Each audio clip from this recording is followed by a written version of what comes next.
So a few years ago, I came into this shelter, and I'm like, how many years have we had 100+ guys staying in this place every single night? There's no reason at all for us to continue to do that. It's just not an acceptable place for people to live. And at times we've had people living here for 4 or 5 years at a time.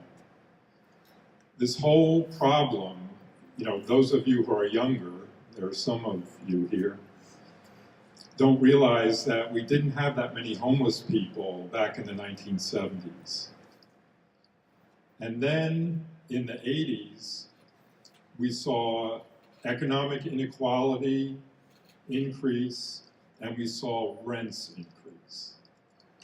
We absolutely know exactly how to end long-term homelessness.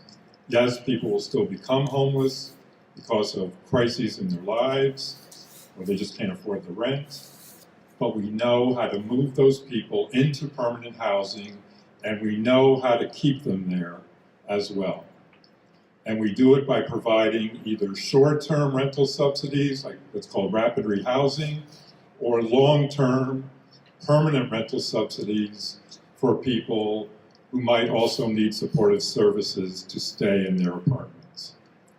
I'm Karen Santilli, President and CEO at Crossroads. So we hear a lot about affordable housing and housing cost burden every day in the media and other places. But we need to understand what happens to individuals when they're housing challenged and the impact that it has on them. So until we put a face on the homeless, as people say, or affordable housing, we don't really know how it impacts our neighbors.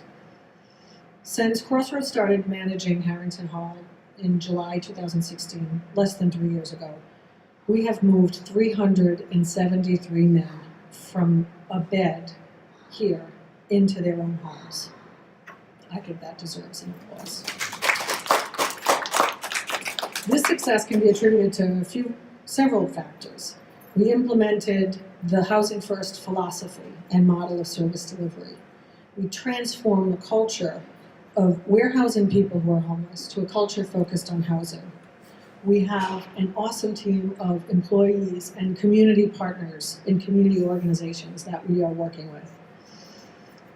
The men here learned that they didn't need to be ready to be housed, and they took a courageous step necessary to work with us on their housing and their stability after years of living in shelter, as Eric had mentioned.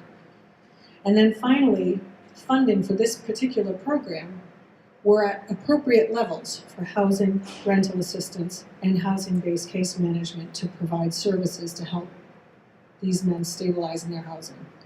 If Rhode Island truly wants to be a national leader in ending homelessness, then we must commit the resources that Eric mentioned to continue this work for every woman, man, and child. This shelter is just for men, but there are many women and children who are in similar situations that don't have enough resources. That funding includes supportive services, rental assistance, housing vouchers, and units that people and families can afford to live in without being overburdened economically. When we have enough funding, when we have enough affordable housing, people won't have to live on a bunk bed in an auditorium anymore. Instead, they'll have their own place that they can call home. Thank you. And the key is housing. Policies that prioritize housing as a way to end homelessness are effective. We know this. And this year, the General Assembly can take a meaningful action by supporting the Pay for Success program outlined in the governor's budget. Pay for Success will connect chronically homeless Rhode Islanders with the stable, long-term subsidies and support services that they need. In other states, Pay for Success programs have helped scores of individuals and families transition from homelessness to stable housing. We can make this happen here in Rhode Island, and we need to make this happen. Investing in a housing-based system means that we can provide better resources and services to Rhode Islanders experiencing homelessness. Simply put, this works. Let's do it. Thank you very much.